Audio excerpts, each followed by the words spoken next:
बिस्मिल्लाहिर्रहमानिर्रहीम। अस्सलाम वालेकुम नाज़रीन, मैं साइमा कमल और आप देख रहे हैं चीख उठा कराची समेत पूरे पाकिस्तान में जिस हवाले से इस मौजू के हवाले से आज बात करने के लिए जिस मुद्दे को आज लेकर आए हैं हम चीख उठा कराची में, कोई भी शहर शायद महफूज नहीं है।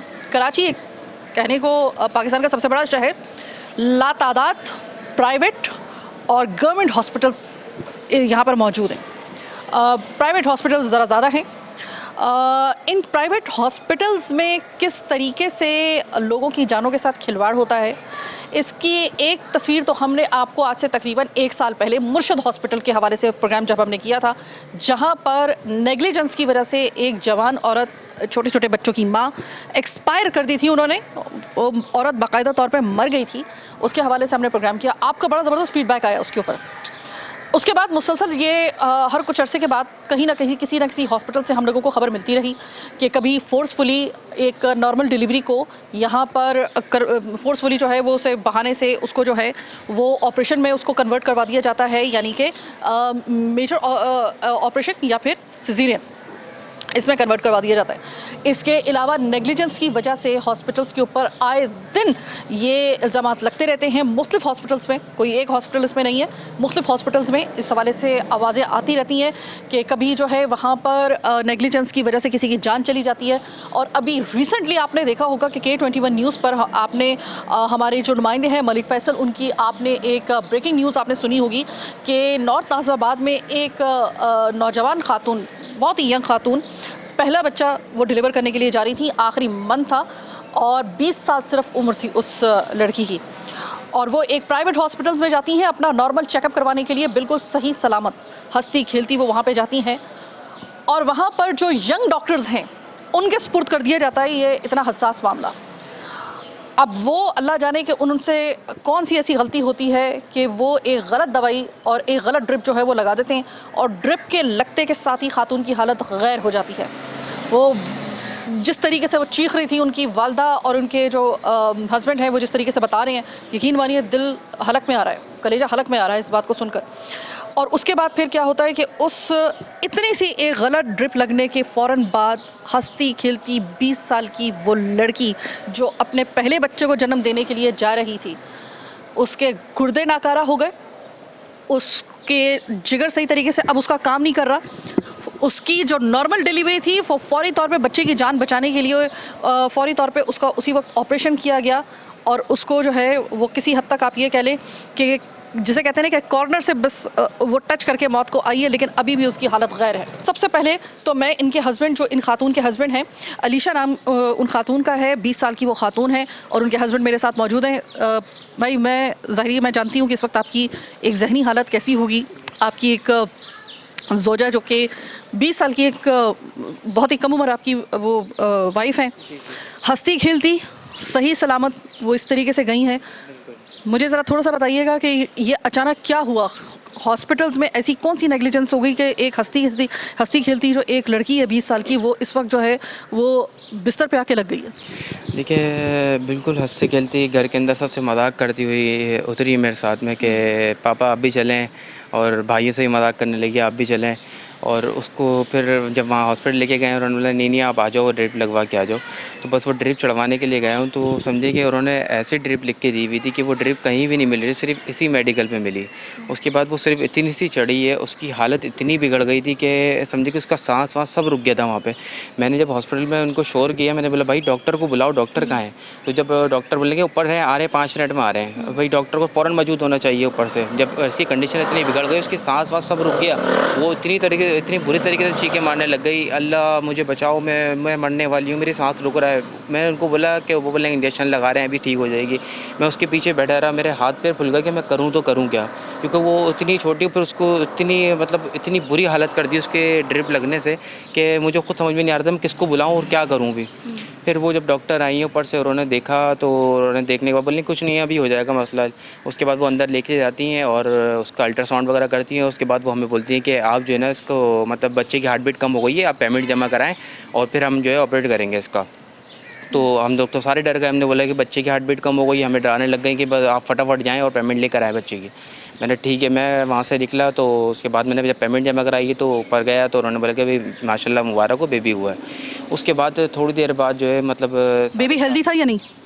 बेबी माशाल्लाह ठीक है। ठीक है। उसके बाद भी उन्होंने जो है मतलब उसको NICU मतलब अंदर शिफ्ट कर दिया था। बेसिकली इसमें जो अफेक्ट हुई है वो खातून हुई है, यानी कि आपकी जोजा। लेकिन बच्चों की मतलब बिल्लू हाथ पैर हो रहे थे, लेकिन हमने उसको बोला कि भाई बच्चा माशाल्लाह ठीक है। बोले नहीं नहीं, इसको भी रखना पड़ेगा, उसके पैसे जमा कराए नर्सरी के नीचे। नर्सरी के पैसे जमा कराने का बोला, बोले आप पहले पैसे जमा कराएं, नर्सरी में रख दिया बच्चे को। और फिर उसके बाद जो है हम नीचे गए तो मतलब वाइफ को जब नीचे लेकर आए तो उसकी कंडीशन माशाल्लाह ठीक थी। जब उसको रूम में लेके गए तो मैंने अपने घर वालों को बोला आप लोग चले जाएँ, मैं हूँ यहाँ पर। तो 6:30 बजे का टाइम होता है सुबह का। तो उसके बाद एकदम वाइफ ने जब हाथ लगाया यहाँ पे तो उसका ब्लड निकल रहा था। तो उसका मतलब हाथ लगाया तो गरम गरम महसूस हुआ उसको ना। तो उसने बोला जुनैद देखें आप ये क्या गरम क्यों हो रहा है, क्योंकि वो तो नहीं उठ सकती थी। मैंने जब ब्लैंकेट हटाया तो समझे कि पूरा बेड के ऊपर लग रहा था बकरा काट दिया, इतना ब्लड था पूरा। मतलब पूरे बेड के ऊपर ब्लड, उसकी पूरे मतलब कपड़े ब्लड के अंदर हो रहे थे। मैं भागा, मैंने नर्स को बुलाया तो नर्स बोलने की अभी चेक करते हैं। जब उन्होंने पट्टी हटाई है ना तो समझे कि फव्वारे की तरह वहाँ से ब्लड निकल रहा था, फव्वारे की तरह एक साइड से ब्लड निकल रहा है, इतना ब्लड निकल गया उसका कि। और फिर उसके बाद जब नर्स को बोला है तो नर्स ने क्या किया, ऊपर से ही मुझे बाहर निकाल के रूम से और ऊपर से उसने टाँके मार दिए, उसको होश करना टाँके मार दिए। वो चीख रही थी कि मेरे साथ क्या कर रहे हो। उन्होंने मुझे बोला कि यार आप जाके नीचे शिकायत करें। तो मैं फिर नीचे भागा, उनको शिकायत करी तो कोई डॉक्टर मौजूद नहीं था नीचे। वो नर्स ऊपर ही मतलब 3 घंटे तक वो रूम के अंदर लगी रही हैं उसके साथ। और फिर नर्स को बुलाया तो नर्स ने बोला मेरे खुद समझ में नहीं आ रहा था मैं क्या करूँ, बच्ची की जान बचाने के चक्कर में मैंने टाँके लगा दिए ऊपर से। ये नर्स को कुछ समझ में नहीं आया तो उसने बगैर किसी किस्म का कोई बेहोश किए बगैर या नमनेस के बगैर जो है सीधा सीधा उस औरत का जिसको फुहारे की तरह खून निकल रहा है उसको टाँके लगा दिया। और उसने कहा कि मुझे कुछ समझ में नहीं आ रहा था तो जो मुझे लगा मैंने सही कर दिया। आपका प्राइवेट हॉस्पिटल का ये अमला, ये पैरामेडिकल स्टाफ और ये आपकी मेडिकल फैसिलिटीज़। इस वक्त मेरे साथ अरूज मौजूद हैं जो कि बड़ी बहन है अलीशा की। और अरूज की गोद में इस वक्त वो मासूम सा छोटा सा बच्चा है जिसकी माँ इस वक्त नेग्लिजेंस की वजह से एक प्राइवेट हॉस्पिटल, एक अनक्वालिफाइड डॉक्टर और उसके पैरामेडिकल स्टाफ की वजह से इस वक्त इसकी माँ जो है वो ज़िंदगी और मौत की कशमकश में है। और अल्लाह खैर करे, अल्लाह ताला मौज़ा दिखाए कोई, उसकी जान अल्लाह ताला बख्श दे उसकी। लेकिन इस वक्त क्या हालत होगी इस फैमिली की वो आप ख़ुद समझ सकते हैं। और इस बच्चे को आप इसकी सिर्फ उम्र देखिएगा, इस मासूम बच्चे की। ये बच्चा अभी इस दुनिया में आया है और बच्चे के इस दुनिया में आने के बाद सबसे ज़्यादा ज़रूरत उसको सबसे पहले माँ की होती है। और माँ इस हालत में कि चलती फिरती नौजवान लड़की वो इस हालत में है कि अभी तक कुछ नहीं कहा जा सकता कि आने वाले चंद दिन उसकी ज़िंदगी का क्या फ़ैसला करते हैं। अरूज, मैं दिली हमारी तरफ से हमदर्दी नहीं बल्कि हमारा साथ है आपके लिए, क्योंकि वाकई में इस वक्त आप जो है वो जिस हालात से आप गुजर रहे हैं, तकरीबन हर कुछ दिन बाद हमें कोई ना कोई ऐसी खबर सुनने को मिलती है। मुझे ये बताइएगा कि इस वक्त आप हॉस्पिटल से आई हैं आगा खान से अपनी बहन को देखकर, कंडीशन सबसे पहले मुझे बताइएगा अलीशा की फ़िलहाल कंडीशन कैसी है? अलीशा की कंडीशन अभी बिल्कुल भी ठीक नहीं है और उनका जो ना फेस वगैरह भी बहुत ज़्यादा सूज रहा है क्योंकि उनके पेट में पस पड़ चुकी है। जो इन्फेक्शन हुआ था वो बहुत ज़्यादा बढ़ चुका है। तो डॉक्टर ये कह रहे हैं कि हम लोग अब ये डिसीजन लिया डॉक्टर ने कि हम लोग अब एक ऑपरेट करेंगे, वो भी रिक्स ही है। मतलब इसमें वो रिक्स ले रहे हैं कि या तो डू एंड डाई वाली सिचुएशन है, या तो वो मतलब सही हो जाएंगी या तो फिर वो कुछ भी हो सकता है इस टाइम। मगर हम लोग तो इस टाइम इतना परेशान है उस बच्ची के लिए, क्योंकि बच्चा सबसे ज़्यादा परेशान है। बच्चा अपनी माँ को ढूंढ रहा है, अभी तक इस बच्चे ने अपनी माँ को गले से नहीं लगाया। किस तरह हम लोग परेशान हो रहे हैं, सब भाग रहे हैं, कर रहे हैं। मगर मेरी बहन अब इस टाइम जो ना मौत ज़िंदगी की जंग लड़ रही है। अलीशा होश में है या नहीं? अलीशा बस आँख खोलती हैं, वो इस टाइम उनकी कंडीशन ऐसी नहीं है, वो आँख खोलती हैं बस, वो थोड़ा सा पहचानती हैं, बस आँख बंद कर लेती हैं, ना कोई जवाब देती हैं ना कोई बात करती हैं, क्योंकि उनकी स्वेलिंग इस कदर हो रही है और वो बिल्कुल भी मतलब बहुत ज़्यादा तकलीफ़ में है। मैं ये कह सकती हूँ बहुत ज़्यादा तकलीफ़ में। इस कंडीशन का अंदाज़ा आप यहाँ से लगाएं कि अगर आपकी और मेरी कभी उंगली पे कट लग जाता है और थोड़ा सा पस आ जाती है उंगली के ऊपर, पाँव के अंगूठे में, या कभी कोई चोट लगने के बाद थोड़ी सी पस आ जाती है, हम रात भर सो नहीं पाते हैं इतनी सी पस की वजह से, क्योंकि वो पूरा इन्फेक्टेड होता है ना। तो आप और मैं सो नहीं पाएंगे इतनी सी, अगर हमारे पास इन्फेक्शन, अगर हमारी उंगली या उस पर आ जाए, उसका पूरे पेट के अंदर उस लड़की के इन्फेक्शन करवा दिया है। सोचिए वो बेचारी उसकी वो किस कंडीशन में होगी, आप ज़रा सोचिएगा। मैंने ये सुना है कि जो प्राइवेट हॉस्पिटल जहाँ पर ये केस हुआ था नेग्लिजेंस का, तो जो उससे पहले की उसकी जितनी भी मेडिकल हिस्ट्री और जितने भी उसके टेस्ट वगैरह हुए थे, जो भी उसकी फ़ाइल थी, मेडिकल फ़ाइल अलिशा की, वो उन्होंने गायब कर दी और उन्होंने दी नहीं आपको, बजाय बगैर आपके पूछे उनको दे देनी चाहिए थी आपको, लेकिन बहरहाल उन्होंने वो गायब कर दी ताकि सबूत ही आपके पास कोई ना रहे किसी कानूनी चाराजोई का। ये बात दुरुस्त है? जी, डॉक्टर ने ये कहा था लास्ट टाइम जब मेरी डॉक्टर से बात हुई थी, मेरी बहन के बिल्कुल मतलब ब्लड ख़त्म हो गया था, बॉडी में बिल्कुल येलो पड़ी हुई थी। तो हमने डॉक्टर से कहा कि भाई आप अगर आप कुछ नहीं कर सकते तो हमें इनकी फ़ाइल दे दें ताकि हम किसी और हॉस्पिटल में, या हमें समरी बना के दे दें, हम किसी और हॉस्पिटल में जाते हैं। उन्होंने कहा फ़ाइल जो ना किसी के बाप की प्रॉपर्टी नहीं है, ये सिर्फ हॉस्पिटल की प्रॉपर्टी है। उनके ये वर्ड्स थे हमें। तो हमने कहा कि ये ऐसा कोई रूल नहीं है कि ये हॉस्पिटल की प्रॉपर्टी, ये तो आपको पेशेंट को वापसी करना पड़ेगी। मगर जो डॉक्टर हैं उन्होंने कहा कि ये मैं नहीं दूँगी। और एंड टाइम तक हम लोग उनसे बोलते रहे, मतलब उनको फोर्स करते रहे कि प्लीज़ हमें दे दें, हमारी बहन इस हाल में पहुंच गई है, आप हमें सिर्फ वो दे दें, हमें कुछ नहीं करनी तो आप सिर्फ हमें फ़ाइल दे दें। मगर उन्होंने साफ मना कर दिया, ये आपकी प्रॉपर्टी है ही नहीं, हम आपको नहीं दे सकते। ये कौन सा रूल है ये उन्होंने बताया? क्योंकि इस तरह तो मैंने आज तक कभी नहीं सुना था। ये उनके हॉस्पिटल का रूल है सिर्फ, और कहीं का नहीं है। ये उनके हॉस्पिटल का रूल है कि वो देना नहीं चाह रही थी, और क्योंकि वो गलत थी, अगर वो दे देती तो उनके हाथ पैर कट जाते, तो उन्होंने इसलिए नहीं दिया कि कोई मेरी तरफ से हो ना जाए। लास्ट टाइम मेरी अलीशा से बात हुई थी 2 दिन पहले, अलीशा ने मुझसे बात करी थी। अलीशा ने सिर्फ मुझसे इतना कहा कि आप ही मैं हिम्मत कर रही हूँ और बस मैं बचना चाहती हूँ अपने बच्चे के लिए। तो बस वही अल्फाज मेरे कान में अभी तक घूम रहे हैं। वो आज बच्ची अब बात नहीं कर रही 2 दिन से, मगर मुझे अभी तक वही बात याद आ रही है उसकी कि उसने ये बात बोली थी कि मैं अपने बच्चे के लिए ना जीना चाहती हूँ। बस मैं यही कहती हूँ कि मेरी बहन सही हो जाए और वो अपने बच्चे के पास आ जाए। मुझे और कुछ नहीं चाहिए किसी से भी, बस। अरुज, मैं बिल्कुल आपकी इस वक्त आपके आंसू बिल्कुल जेन्युइन हैं और तकलीफ़ दह हालात हैं आपके लिए। मुझे ज़ाहिर है कि आपसे ये सवाल जो है वो मजबूरी की हालत में करना पड़ रहा है कि अल्लाह ना करे, मेरे मुंह में खाक, खुदा ना खास्ता कल आपको कोई ऐसी खबर मिल जाती है रिश्वा के हवाले से, फिर आपके पास क्या ये ऑप्शन है कि आप कानूनी कार्रवाई जो है वो आखिरी हद तक आप लेकर जाएं हॉस्पिटल के खिलाफ? हमें इंसाफ चाहिए अपनी बहन के लिए, और वो आखिरी दम तक हम इंसाफ चाहिए, क्योंकि ये हमारी बहन के साथ नहीं, बहुत सारे लोगों के साथ हो चुका है।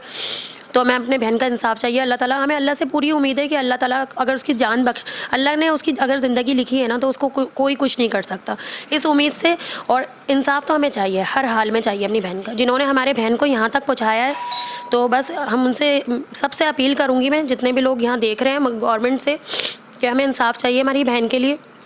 मेरी बहन जिस तरह थी ना, चलती फिरती, हमें कुछ नहीं है, हम जितनी चलते फिरते उस हॉस्पिटल में गई थी ना, बस वो इसी तरीके से चलते फिरते हमारे पास आ जाए।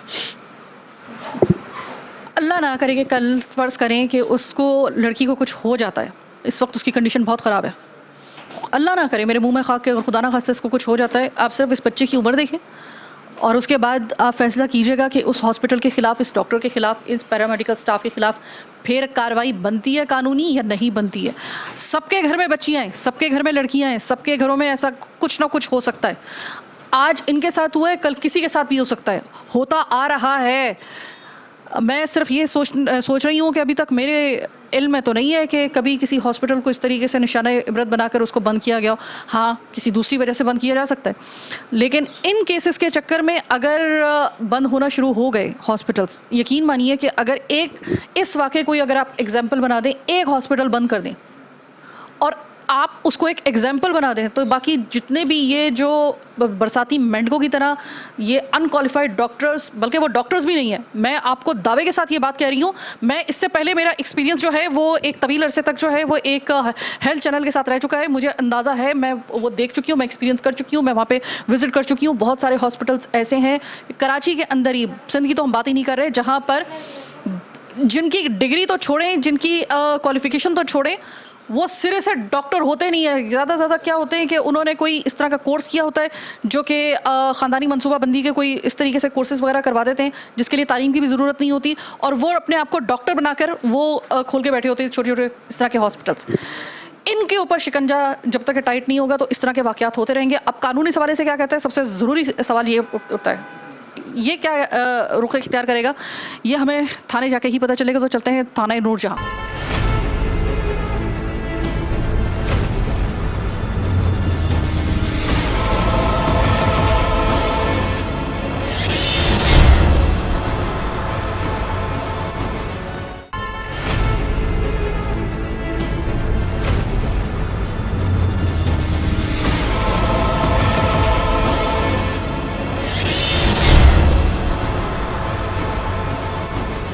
इस वक्त ज़ुहैब मेरे साथ मौजूद हैं जो कि अलीशा के बहनोई भी हैं और इस वक्त वो हॉस्पिटल से ही आ रहे हैं। चूँकि कुछ तकाज़ों के पेश नज़र हम लोगों को इजाज़त नहीं मिल सकी कि हम अलीशा के पास, और सच्ची बात है कि वहाँ पे जाना भी नहीं चाहिए, हॉस्पिटल का माहौल है। ज़ुएब, कैसी तबीयत है इस वक्त अलीशा की? तबीयत अभी नाजुक है अलीशा की ना, तो अभी आगा खान हॉस्पिटल से यानी कि जो घर वाले हैं हमारे, उनका फ़ोन आया था तो वो कह रहे थे क्या नाम है, डॉक्टर ने ऑपरेशन का कहा है उसको और शाम तक उसका ऑपरेशन करना है, क्योंकि उसका जो इन्फेक्शन है वो मज़ीद फैले जा रहा है। अगर ऑपरेशन करते हैं फिर भी वो रिक्सी है और नहीं करते हैं फिर भी रिक्सी है। तो अभी यहाँ से हम लोग अभी हॉस्पिटल ही जाएंगे तो वहाँ पे मामला देखेंगे। और बाकी रही बात डॉक्टर मुनव्वर की एफएम हॉस्पिटल की, 7 तारीख को या 6 तारीख को। एफएम हॉस्पिटल डॉक्टर मुनव्वर का है? जी बिल्कुल, डॉक्टर मुनव्वर। ठीक है, ये डॉक्टर मुनव्वर जो है ये रूहे रवा है एफएम हॉस्पिटल के, ये जो जिस हॉस्पिटल में ये नेग्लिजेंस हुई है। जी 7 तारीख को या 6 तारीख को वहाँ पे जो ऑपरेशन होता है वहाँ पे, तो उनके हाथ से वो केस निकल जाता है। रात भर ब्लीडिंग होती है बच्ची को। उनका स्टाफ इस चीज़ को यानी कि कबूल कर रहा है कि फुहारे की तरह ब्लड निकल रहा है रात 2 बजे से लेकर सुबह 6:30-7 बजे तक। 8 बजे डॉक्टर फरजाना आती हैं, 8 बजे 9 बजे हमें आके बोलती हैं खून अरेंज करना है। 6-7 घंटे जो खून निकला उस बच्ची के पूरे जिस्म से खून निकल के ज़ाया हो चुका था, क्योंकि उसके फिर गुर्दे किडनी सब चीज़ें फेल हो चुकी थी। हमने 2 से ढाई घंटे में उसको खून अरेंज करके दिया, तो शाम तक मज़ीद और कंडीशन ख़राब हुई इस बच्ची की। कंडीशन ख़राब होने के बाद फिर डॉक्टर मुन्नावर ने कहा कि भाई आप इसको किसी अच्छे हॉस्पिटल में लेके चले जाएँ और हम आपके साथ खड़े हैं। उस टाइम पे कंडीशन ऐसी थी कि हम लोग ना लड़ सकते थे, ना कुछ बात कर सकते थे, ना थाने जा सकते थे। हमने अपनी बच्ची को उठाया, हम ज़ियाउद्दीन लेकर आए, ज़ियाउद्दीन में पहुँचे, वहाँ पे उसकी समरी बनी, वहाँ पे ट्रीटमेंट स्टार्ट हुआ।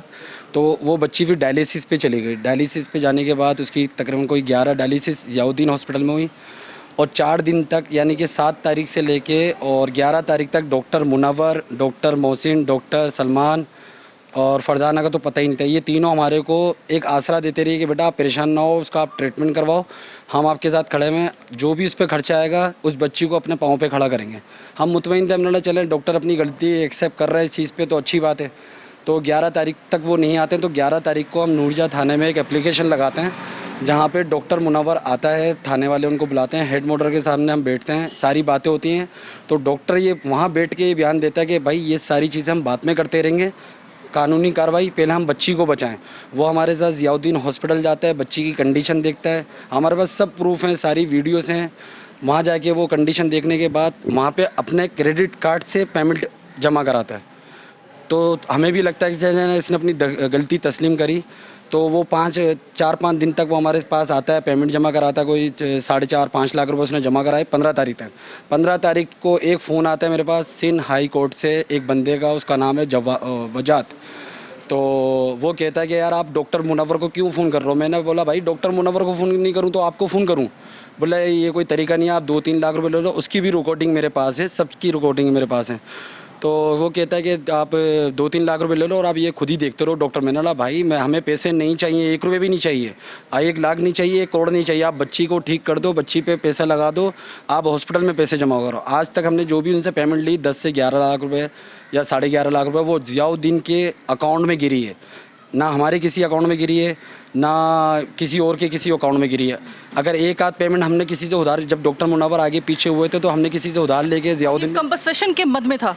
जी बिल्कुल ना, ये कंपनसेशन के मद में था, ये बात याद रखिएगा। जी बिल्कुल, ये कोई ऐसा नहीं कि उन्होंने कोई ज़कात दे दी, वो बयान दे रहे हैं कि हमने कोई ज़कात और फितरा था वो मैंने दे दिया, इस तरीके का कोई भी मामला नहीं था। डॉक्टर मुनव्वर ने अपनी गलती तस्लीम करी थी। तो सिंध हाई कोर्ट का जो 15 तारीख को फ़ोन आता है तो फिर वो मेरे पास भागा आता है बंदा, मैं उसको सारी सूरत हाल बताता हूँ, बच्ची को देखता है। वो डॉक्टर मुनव्वर को फ़ोन करके बोलता है भाई यहाँ पे बच्ची की कंडीशन बहुत सीरियस है, आप आओ। डॉक्टर मुनव्वर आधे घंटे में वापसी आ जाते हैं। उस टाइम पे बिल फिर चढ़ा हुआ होता है 4.5-5 लाख रुपये का।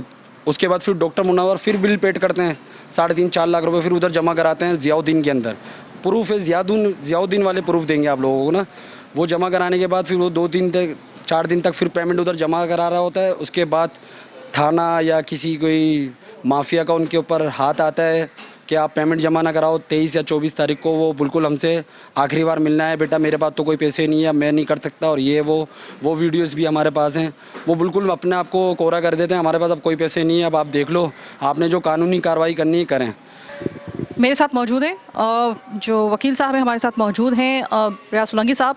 सोलंकी साहब, एक ऐसा केस है कि अनफॉर्चुनेटली यह कोई आखिरी केस भी नहीं है और कोई पहला केस भी नहीं है। ये मामला ऐसा है कि इसमें इसको तो मेरी नज़र से अगर देखा जाए, मैं तो इसे cold blooded attempt of murder कहूँगी एक 20 साल लड़की का। मैं इसको ये कहूँगी सीधे लफ्ज़ों में। कानून क्या कहेगा इसे? देखिए, जब हमारे पास ये एप्लीकेशन आई, हमारा एक इदारा है अनमोल फाउंडेशन, वहाँ पे हमारे पास एप्लीकेशन आती है कि हमने ऑपरेट करवाया एफएम हॉस्पिटल से। जब वहाँ ऑपरेट करवाने के बाद वहाँ से फिर हम गए अपना ज़ियाउद्दीन। उससे पहले ये जो एप्लीकेशन ये 11 तारीख को जमा करवाते हैं। 11 तारीख को एप्लीकेशन जमा करवाने के बाद हालांकि ड्यूटी ये बाउंड है SHO 154 की स्टेटमेंट रिकॉर्ड करना। किसी भी किस्म का कोई भी इंसिडेंट होता है, सबसे पहला फर्स्ट इन्फॉर्मेशन रिपोर्ट आपने दर्ज करनी है, जो कि SHO ने नहीं की। उसके बाद फिर क्या होता है कि जब हमारे पास ये सारी डिटेल हमारे पास आती है, हम फिर क्या करते हैं, हमारी पूरी टीम थाने में जाती है। थाने में जाने के बाद 26 तारीख को हम जब जाते हैं, वहाँ पर जाने के बाद SHO रूम में अंदर मौजूद होता है। उसका अर्दली कहता है कि SHO साहब अंदर सो रहे हैं। फिर थोड़ी देर बाद स्टेटमेंट आती है कि SHO साहब अंदर मौजूद नहीं हैं। उसके बाद इनकी फैमिली आती है ज़ुहैब की, और उसके बाद अलीशा की सिस्टर्स वगैरह सब आ जाते हैं, वहाँ पर मौजूद होते हैं। उसके बाद हम उनको कहते हैं कि हमें SHO से मिलवाएं, हम मिलना चाहते हैं, हमें अपनी FIR दर्ज करवानी, क्योंकि 154 की स्टेटमेंट हमारा राइट है, जो कि उन्होंने एनी हाउ दर्ज करनी है।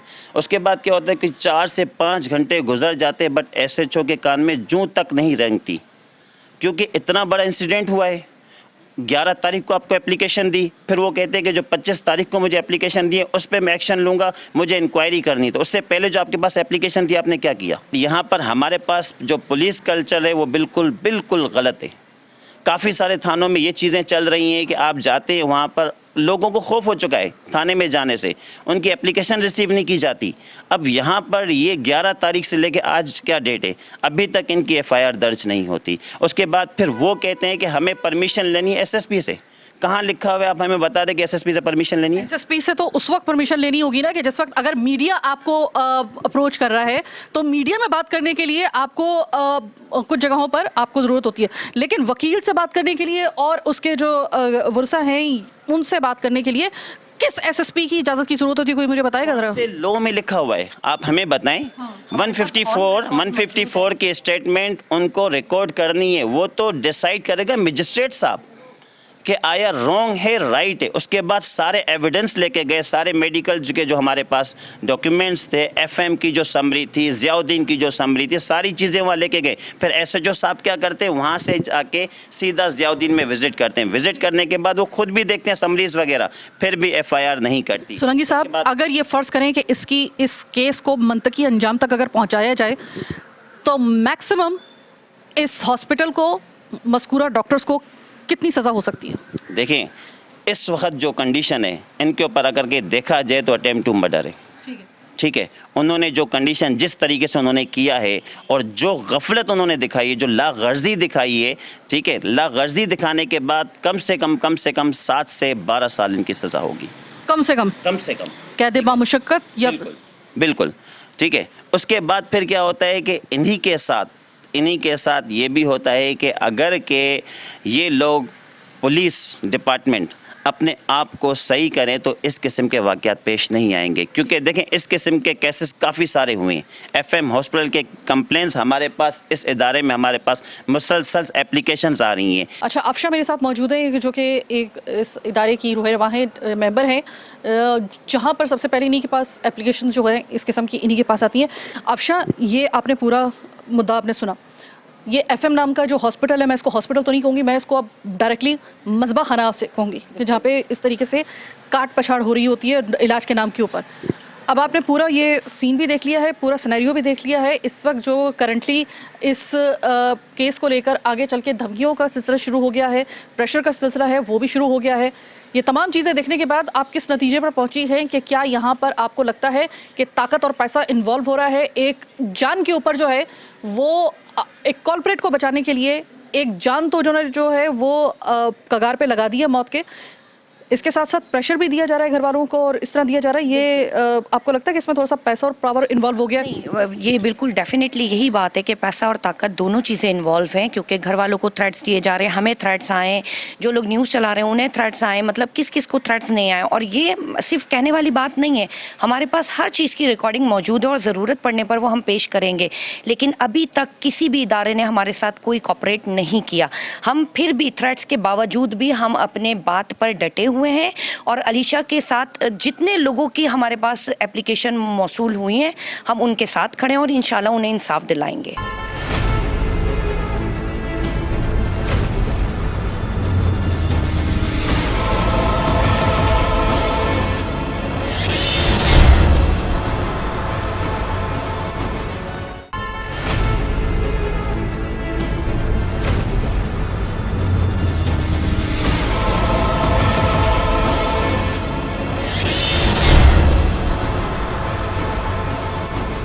मैं थाना नूरजहाँ में हूँ। सैयद फैज़ुल हसन साहब मुतालिका SHO मेरे साथ मौजूद हैं। जैसे कि प्रोग्राम के दूसरे हिस्से में हम आपसे कह के आए थे कि जब आपसे हमारी दोबारा मुलाकात होगी, दूसरा फ्रेम आएगा, वो थाना नूरजहाँ से हम उनको ज्वाइन करेंगे।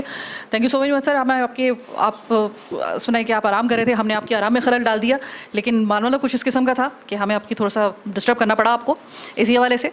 ये बताइए सर कि FM हॉस्पिटल उसमें एक केस होता है, वैसे तो उसके खिलाफ बहुत सारे जो है ना मल्टीपल केसेस और भी इस तरह सामने आ रहे हैं, लेकिन अभी जो जिस केस के हवाले से मैं आई हूँ यकीनन आपके इल्म में होगा। सर FM हॉस्पिटल यहाँ पर एक अलीशा नामी एक 20 साल लड़की है, उसका इस तरीके से मेडिकल नेग्लिजेंस की वजह से वहाँ पर उसको मौत के कगार में पहुँचा दिया गया है, इस वक्त क्रिटिकल कंडीशन में है। इस केस की डिटेल आपके पास क्या है कानूनी हवाले से? अस्सलाम वालेकुम जी, बिल्कुल आप सही कह रही हैं और आप लोगों का शुक्रिया कि आप लोगों ने इस चीज़ को फॉलो अप लिया है। इससे पहले भी जो मैंने अपना मौक़िफ़ दिया था आपके चैनल को, इसमें FM हॉस्पिटल में ये बच्ची एडमिट होती है अलीशा, और उसके बाद फिर जो उसकी तबीयत ख़राब होती है, फिर वो ज़ियाउद्दीन जाती है। फिर मैं ज़ियाउद्दीन हॉस्पिटल भी गया था, उस बच्ची से भी मिला था जाके, और उनकी हमारे पास एक दरख्वास्त आई है। असल में होता ये है कि जो कॉन्जेबल ऑफेंस है उसकी FIR लॉन्च तो ज़रूरी है और हर रिपोर्ट की हमारे पास इंफॉर्मेशन होती है।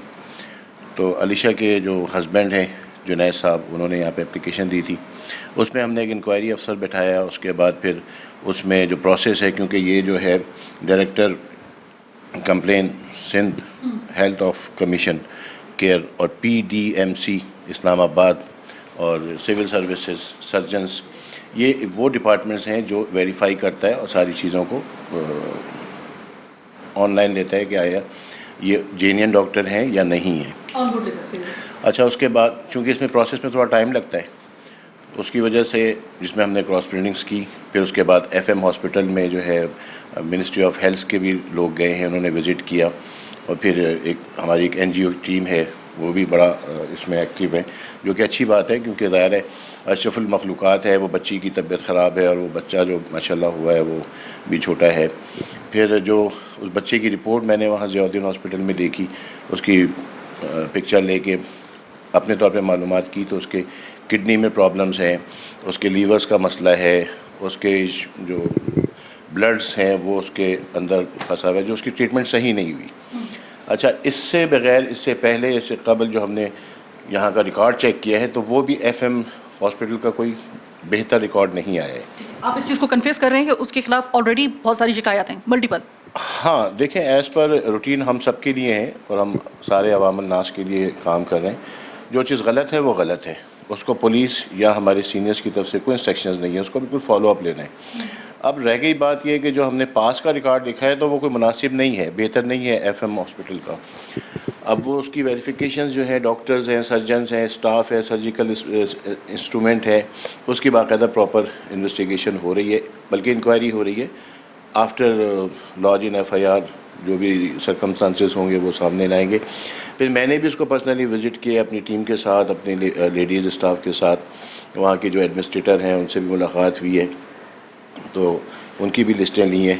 क्योंकि सबसे बड़ा अलमिया ये है कि जब एक प्राइवेट हॉस्पिटल है, जब बच्ची का एडमिशन होता है, उसके स्टिचेस लगाए जाते हैं, तो वो फ़ीमेल बच्ची है तो फ़ीमेल ही स्टाफ होना चाहिए। ये सारी चीज़ें ऐसी आई हैं कि वो उसमें जेंट्स है वो उसको स्टिचेस कर रहा है। फिर हमने एक खातून का स्टेटमेंट लिया जिसने स्टिचेस किया कि हाँ जी, वो टाँके उसके लूज थे और फवारे की तरह उसका ब्लड निकल रहा था, वो भी हमारे पास बयान रिकॉर्ड है। तो फिर उस खातून ने जो है ना, यानी जो मेड फीमेल है, उसने स्टिचेस लगाए। तो डॉक्टर से ये कंसल्ट है, ये सारी चीज़ें इंक्वायरी प्रोसेस है, और पास्ट में जो भी सामने चीज़ें आई हैं वो ठीक है, लेकिन as per record, as per rules जो हमने अभी रिकॉर्ड अपना चेक किया, उसमें भी कोई उनका अच्छा अमल सामने नहीं आया है। अच्छा फैज साहब, मैंने बड़ी तसल्ली के साथ आपकी बात सुनी। मुझे सबसे पहले तो शुक्र है कि आपने इस चीज़ को एडमिट भी किया कि एफएम के ख़िलाफ़ आपको रिकॉर्ड जो मिला है वो कुछ ज़्यादा तसल्ली बख्श नहीं है। सर, ये जो इस तरह के हॉस्पिटल्स हैं जिनको, जिस तरह हम क्वाइक डॉक्टर्स को हम कानून के शिकंजे में लाने की बात करते हैं, इस तरीके से ये हॉस्पिटल्स भी तो हैं। क्या इनके खिलाफ पुलिस कोई कार्रवाई करने का मजाज है या इसका कोई प्रोसेस है? क्या है, आप लोग किस वजह से मतलब ये अभी तक मैं रास्ते में आई हूँ तो अभी तक ये चल रहा है, क्यों चल रहा है सर? मैम, असल में सिलसिला ये है कि कुछ चीज़ें ऐसी होती हैं जो कि हमारी जो अदर्स पार्ट्स हैं, मिसाल के तौर पे अगर आप ले लें सुई गैस को ले लें, किसी भी चीज़ को भी ले लें, या मेडिकल चीज़ें ले लें, उसकी वेरिफिकेशन, उसके इख्तियारात वो हमारे पास नहीं है। हम कांस्टेबल एफेंस, मिसाल के तौर पे प्रिवेंटिव एक्शन है, अदर कोई मिसाल के तौर पे स्नैचिंग हो जाती है, कोई मर्डर हो जाता है, कोई एक्सटॉर्शन हो जाता है, तो हम फ़ौरन FIR लॉन्च कर दें। हमारे पास असल हक़ाइक़ तो हों ताकि हम उसको सारी चीज़ों को सामने ला के कोर्ट में पेश किया जा सके। फ़र्स्ट ऑफ़ ऑल, अशरफुल मखलूक़ात के लिए जब ये प्राइवेट हॉस्पिटल्स बने हैं, उनको जो डिग्रीज़ इशू हुई है, ये मिनिस्ट्री ऑफ हेल्थ से इशू हुई है, तो ये दायरा कार उनका है। हमारे पास आएगा कि हाँ जी ये भी डॉक्टर्स हैं या सर्जन्स हैं, ये अवेलेबल अच्छे नहीं है या सही नहीं है, क्योंकि कुछ चीज़ें ऐसी आई हैं कि कोई मेड है वहाँ पे और वो डॉक्टर बने हुए।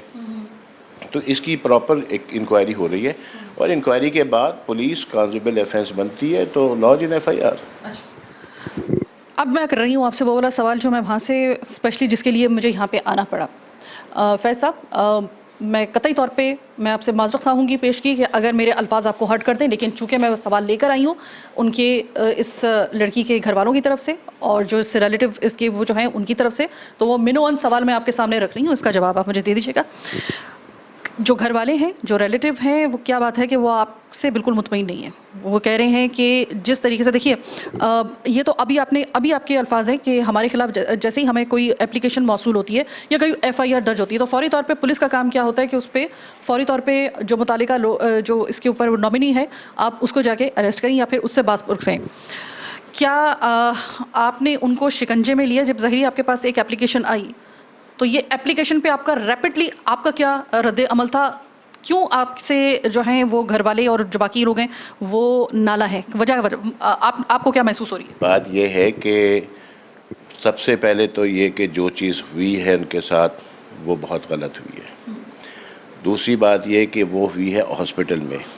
मैंने आपसे गुजारिश की कि अगर वो नाला हैं या नाराज़ हैं, जो भी चीज़ है वो उनकी अपनी अपॉर्चुनिटीज़ है, उसको तो हम ज़हन से नहीं निकाल सकते। जो हमारे पास है वो बिल्कुल हक़ाइक़ पर मबनी है। और नाले का जहाँ तक सवाल है, तो ये चीज़ भी सुनने में आई है कि उन्होंने 11,65,000 रुपये जमा कराए हैं हॉस्पिटल में उनके इलाज के लिए एज अ कंपनसेशन सर। अच्छा, इंक्वायरी प्रोसेस में ये चीज़ भी सामने आती है कि कोई किसी को 10 रुपये नहीं देता, तो ये चीज़ उन्होंने जो की है वो भी एक अलमिया है। हम उस हर एंगल से उसको देख रहे हैं।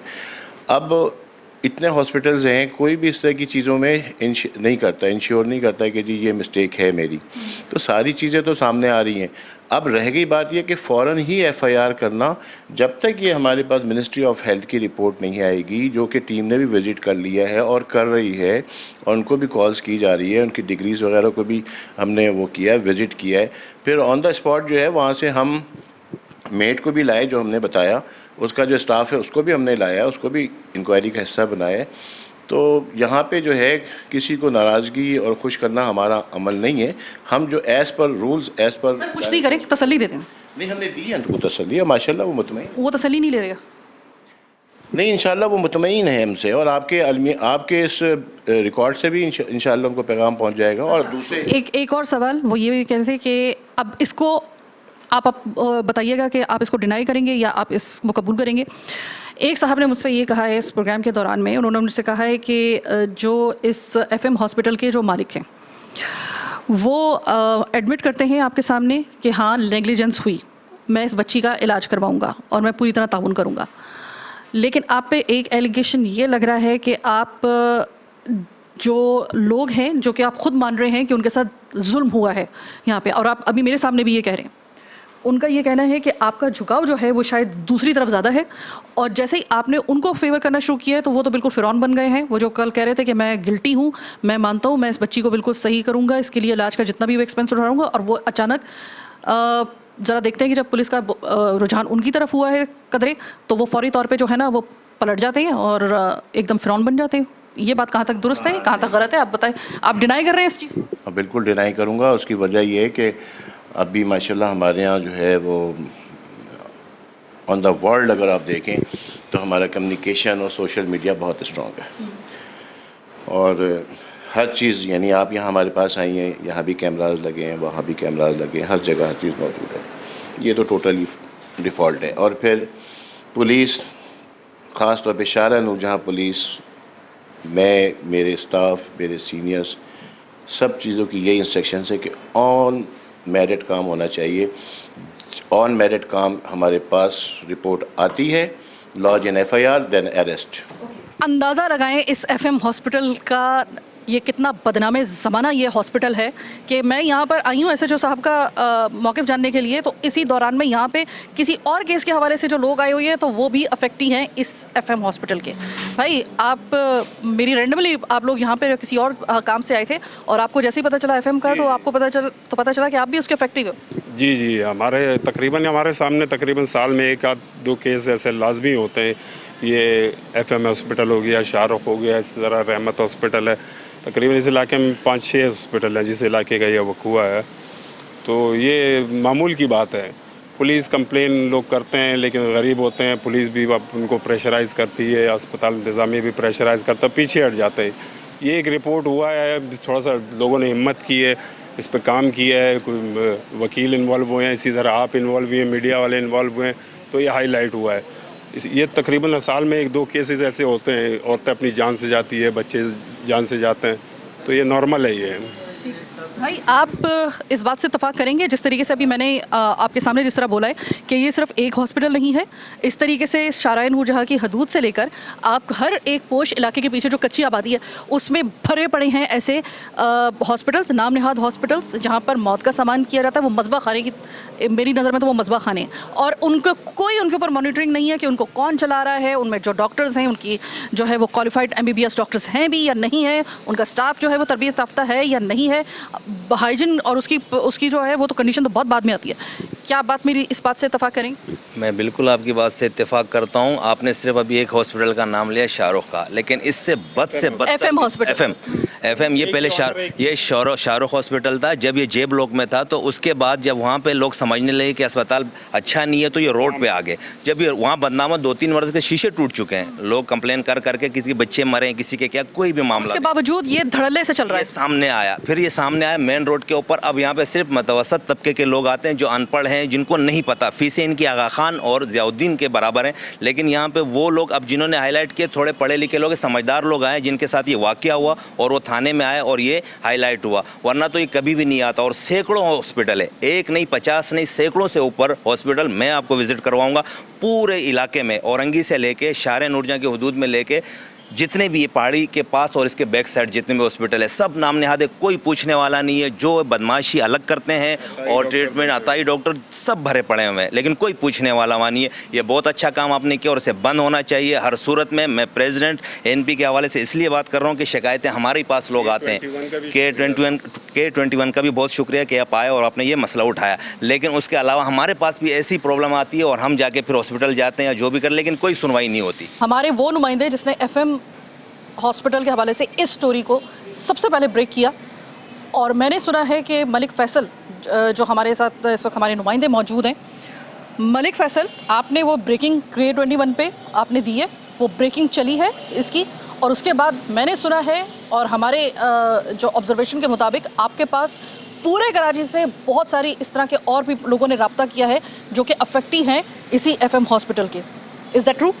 हाँ जी, ये जो FM अस्पताल है बेसिकली इसकी जब पहले मैंने खबर पता ब्रेक करी, जिस पर एक अलीशा नामी जो नौजवान बच्ची जिसकी नई शादी हो और पहला बच्चा, और वो जब डिलीवरी कराने गई और उसके बाद जो ट्रेनी डॉक्टर थी उन्होंने इनका इलाज किया, लेकिन इलाज ऐसे किया कि वो अब ज़िंदगी मौत की कशमकश में है, जो कि वहाँ पर जब हालत उसकी बिगड़ गई, बिगड़ने के बाद वो वर्षा ने एहतजाज रिकॉर्ड कराया, मीडिया को भी पता चला, सोशल मीडिया पे वायरल हुई।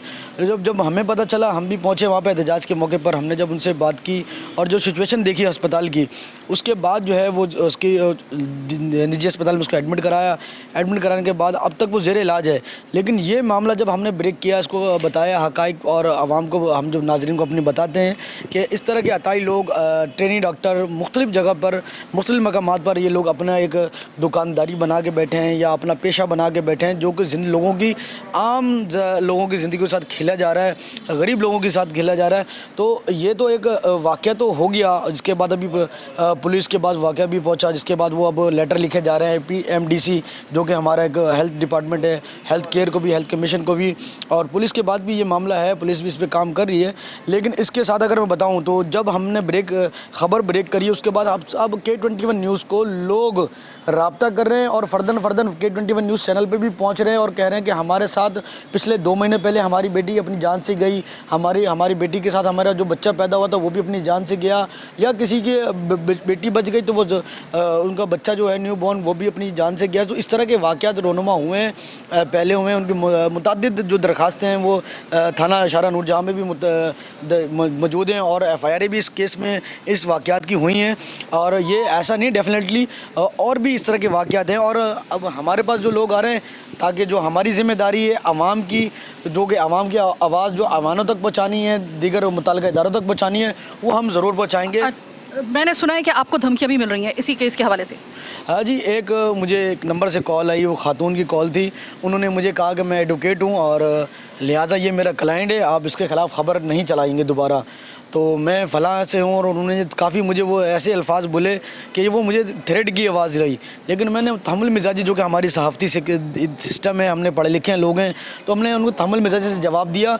मैंने ये भी कहा कि भाई अगर इस तरह के वाक़यात हम खुद इन्वेस्टिगेट करके हम अगर किसी को ख़बर चलाते हैं तो उसकी ज़िम्मेदारी भी लेते हैं। अच्छा, तो अब एक और सवाल वो ये कि मलिक फैसल, क्या आपको नहीं लगता, आप रिपोर्टिंग करते हैं, मैं एंकर हूँ, मैं ज़ाहिर है कि जो आप रिपोर्टिंग करते हैं मैं उस पर जाके अपना शो करती हूँ डिटेल के साथ, क्या ये मेरी सिर्फ एक खाम ख्याली है या मेरी सिर्फ एक एग्जैजरेशन है, या आप भी इस चीज़ को मानते हैं कि हमारे यहाँ पे इदारे इतने सुस्त हैं कि एक पुलिस ने अपनी कार्रवाई की, अब वहाँ पे एक इतना बड़ा मुद्दा है, ओपन एंड शट केस है, एक उसमें बाकायदा तौर पे वो गिल्टी तकरीबन हो चुके, अब एक इदारे में वहाँ पे उनको सिर्फ एक दी गई है दरख्वास्त कि भाई वो आप जो पाकिस्तान मेडिकल एसोसिएशन है अब उनको बीच में इन्वॉल्व किया गया है, और जो कंसर्न जो डिपार्टमेंट्स हैं वो इतने सुस्त रवि का शिकार है। अब ज़ाहिरी है कि अब ये तो इतना ओपन केस है कि इस पर तो विदिन 24 आवर, मैं कहती हूँ ये भी बहुत ज़्यादा थे, शट करो, मतलब उसको आप बंद करो, उसको हॉस्पिटल को सील करो आप,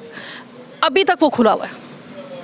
अब देखें पुलिस में जिस तरह के अभी हमारी SHO साहब से भी बात हुई है, SHO साहब ने हमें वो दिखाया है कि भाई हम अपनी कार्रवाई कर रहे हैं, हम तो अगर अभी हम लोगों को यहाँ पे हमारी पूरी कार्रवाई, अगर हम लोगों को आगे से जो है वो हमें गो अहेड कहा जाता है, हम कल ये कार्रवाई कर देंगे, लेकिन वो ज़ाहिर है कि उसका एक प्रोसेस होता है, इतने का मतलब कहाँ पे जाके जो है वो लैक आ रहा है। इसमें तो हम पहले भी अक्सर कहते रहते हैं, आवाज़ उठाते रहते हैं आवाम की भी, इसमें हमारी हुकूमती इदारे अगर वो सही हो जाएं, या अगर वो हुकूमती इदारे जो बने हुए हैं, जैसे कि अब मेडिकल सिस्टम है, क्योंकि ये भी पता चला है कि भाई हुकूमती इदारों से कि भाई ये जो हॉस्पिटल का मामला होता है या डॉक्टर से कोई गफलत से हो जाता है और ऐसे वाक़यात होते रहते हैं, उसके लिए जो इदारे बनाए गए हैं, PMDC जो है या हेल्थ केयर कमीशन है, वहाँ पर सुस्त रवि के वजह से लोग अब अपने प्यारों को इस दुनिया को खो तो बैठते हैं, लेकिन वो चक्कर लगाते रहते हैं, लेकिन उनका कुछ होता कुछ नहीं है। जैसे कि इस बच्ची के साथ भी हुआ, इनके वर्षा भी जा रहे हैं, पुलिस ने तो अपना काम कर दिया, लेटर लिख दिया, लेकिन लेटर लिखना को कोई ये वो बड़ी बात नहीं है, आगे काम भी जाना है, पुलिस का भी काम है और उन इदारों का भी काम है कि उस पर वर्क करें। इस तरह के FM हॉस्पिटल जैसे इस तरह के कई हॉस्पिटल इस वक्त आपको कराची में और ख़ास तौर पे औरंगी टाउन हो गया, आपको कटी पहाड़ी का एरिया हो गया, यही थारा नूर जहाँ इसी के हदूद में आपको 10 ऐसे हॉस्पिटल्स मिल जाएंगे जो कि हॉस्पिटल्स नहीं है, मसबा खाने हैं। मैं आपको दावे से तीसरी मरतबा इस प्रोग्राम में अपने अल्फाज रिपीट कर रही हूँ पूरी जिम्मेदारी के साथ, आधे से ज़्यादा आप इस तरह के हॉस्पिटल्स में देखेंगे ना, आपको क्वालिफाइड डॉक्टर नहीं मिलेंगे। दे आर नॉट डॉक्टर्स, वो डॉक्टर्स नहीं है ना, वो पैरामेडिकल स्टाफ उस तरीके से मशाक है। और वहाँ पर जाने का मतलब ये है कि आप अपने घर वालों को, अपने प्यारों को और अपनी ज़िंदगी को आप दांव पे लगाएंगे वहाँ पर लेके जाके। ये खुले हुए किस तरीके से, इनके खिलाफ कार्रवाई क्यों नहीं हो रही है? इनको तो बंद कर देना चाहिए, इनको तो सील कर देना चाहिए, इनको तो ऐसा कैफरे किरदार तक पहुंचाना चाहिए। इस वाक़े के बाद अब किस चीज़ का इंतज़ार किया जाता है? इस वाक़े के बाद जब हमने इसको ब्रेक किया है, पूरे कराची से हम लातादाद कॉल्स मौसूल हुई हैं जो कि अफेक्टी हैं इसी हॉस्पिटल के। तो मुझे सिर्फ इतना बताया जाए कि लैग कहाँ पे आ रहा है। हम सिर्फ चंद हमारे फिंगर टिप पे, इसका मतलब है हॉस्पिटल्स हैं जिसमें आगा खान है, जिसमें नेशनल हॉस्पिटल है, जिसके अंदर गवर्नमेंट के हॉस्पिटल्स हैं, जिसके अंदर इस तरह के जो बड़े हॉस्पिटल्स हैं, जिना हॉस्पिटल है, सिविल हॉस्पिटल है। क्या सिर्फ हॉस्पिटल जो हैं वो सही काम कर रहे हैं? हम ये समझ लें। और जितने भी प्राइवेट हॉस्पिटल्स हैं, क्या हम लोग ये समझें कि ये इस तरह के जो प्राइवेट हॉस्पिटल्स हैं इनको किसकी आशीर्वाद से चलाया जा रहा है? और अगर अभी भी मैं देख कर आई हूँ, FM हॉस्पिटल अभी भी चल रहा है, पूरे धड़ल्ले के साथ चल रहा है और बेहयाई के साथ चल रहा है। इसलिए मैं उसको बेहयाई के साथ चलना कहूँगी कि इतने बड़े वाक़े के बाद होना तो ये चाहिए था, खुद गिल्टी हो गए थे, इनको खुद चाहिए था ये हॉस्पिटल बंद कर देते। लेकिन अभी भी ये हॉस्पिटल चल रहा है जो कि हॉस्पिटल नहीं है, मसबा खाना है। इस तरह के कई हॉस्पिटल्स की आपको हम लोग अगर दिखाना शुरू करें तो शायद हमारा जो पूरा ये चीख उठा कराची का जो शो है ना, ये 1 साल तक सिर्फ इसी हवाले से चलेगा। इसमें हमको दूसरा एपिसोड नहीं कर पाएंगे। धमकियाँ इस केस के सिलसिले में मीडिया को भी मिल रही हैं, मुतालिका लोगों को भी मिल रही हैं जो भी इसमें इन्वॉल्व हो रहा है। तो इसका मतलब ये है कि गिल्टी है, ये नेग्लिजेंस है, ये एक तरीके से अटेम्प्ट ऑफ मर्डर है। ओपन एंड शट केस है सर, इसके लिए ज़रूरत नहीं है कि इतनी बड़ी तवालत इख्तियार की जाए। एग्जाम्पल बना दीजिए, बंद कीजिए इसको, पूरे तरीके से इसकी कार्रवाई कीजिए और इस तरीके से कीजिए। कुछ पता नहीं है कि जिस वक्त मेरे मुंह से ये अल्फाज निकल रहे हैं और अल्लाह जाने कि जिस वक्त मेरा ये प्रोग्राम जिस वक्त नशर होगा, पता नहीं उस वक्त अलीशा ज़िंदा होगी भी या नहीं होगी। कई अलीशाएँ और हैं जिनकी ज़िंदगी दाव पे लगी हुई है, कई अलीशाएँ और हैं जिनकी मौत का सबब यही हॉस्पिटल बनेंगे। उससे पहले इनको रोक दीजिए, उससे पहले इनके ऊपर नकेल डाल दीजिए। फिलवक्त आज के प्रोग्राम से मुझे दीजिए इजाज़त। अल्लाह ने के बाद।